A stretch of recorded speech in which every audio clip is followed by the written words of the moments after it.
Karton pala yung gusto ni Fluffy eh. Ayan oh. Wow. Komportable pa siya.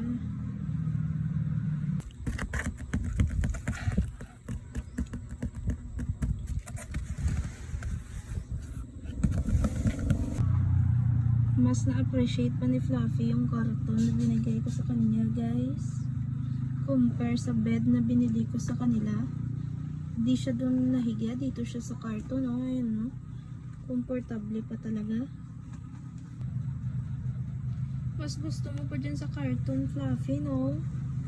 Kesa dun sa higaan na binili ko sa inyo.